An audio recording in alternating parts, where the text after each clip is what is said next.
మొదటి కొరింథీ రాసిన పత్రిక 5వ అధ్యాయము 6, 7, 8 వచనాలు చదువుదాము.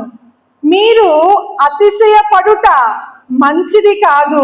పులిసిన పిండి కొంచెమైనను ముద్ద అంతయు పులియజేయునని మీరెరుగరా? మీరు పులిసిన పిండి లేనివారు గనుక క్రొత్త ముద్ద అవుటకై ఆ పాతదైన పులిసిన పిండిని తీసి పారవేయుడి.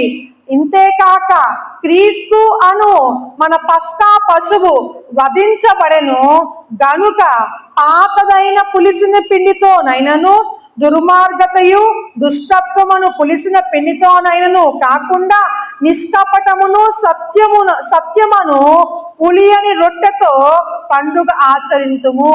అంటే ఇక్కడ పులిసిన పిండి ఏంటి అంటే దుర్మార్గత, దుష్టత్వము. ఏంటండి ఇక్కడ పులిసిన పిండి ఏంటండి?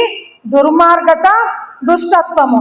ప్రియమైన దేవుని బిడ్డలారా, ఇక్కడ మనం చూస్తే క్రొత్త ముద్ద అవ్వాలి అంటే, క్రొత్త ముద్ద మనం అవ్వాలి అంటే పాతదైన ఈ దుర్మార్గతను, ఈ యొక్క వాటిని తీసివేయాలని ఇక్కడ పాపమును సూచిస్తూనే చెప్పాడు. కానీ ఇక్కడ గమనించాలి ఏంటంటే క్రొత్త ముద్దగా ఉండాలి అంటే పాతదైన పులిసిన పిండి తీసివేయబడాలి.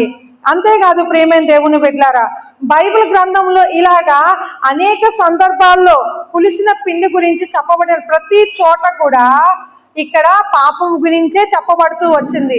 కానీ ఇక్కడ యేసు ప్రభు వారికి ఏ విషయం గ్రహించాలని ఈ మాటలు చెప్తూ ఉన్నాడు అంటే పులిసిన పిండిని గూర్చి గ్రహించాలని మాటలు చెప్తున్నాడా?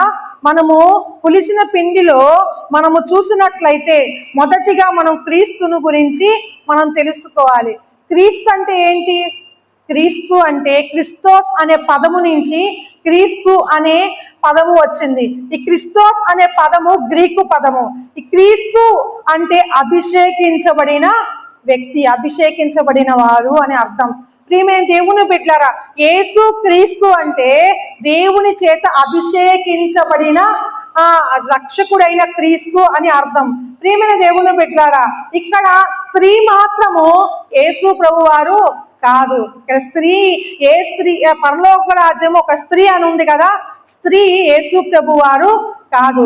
అంతేకాదు ప్రియమైన దేవుని బిడ్డలారా, మనము ఇక్కడ 3 కుంచుముల పిండి అని ఉంది కదా, 3 కుంచుముల పిండి అంటే ఇక్కడ ఏంటనేది మనం చూద్దాం. 3 కుంచుముల పిండి లేవియ కాండము 6వ అధ్యాయము 14, 15 వచనాలు మనం చూద్దాం.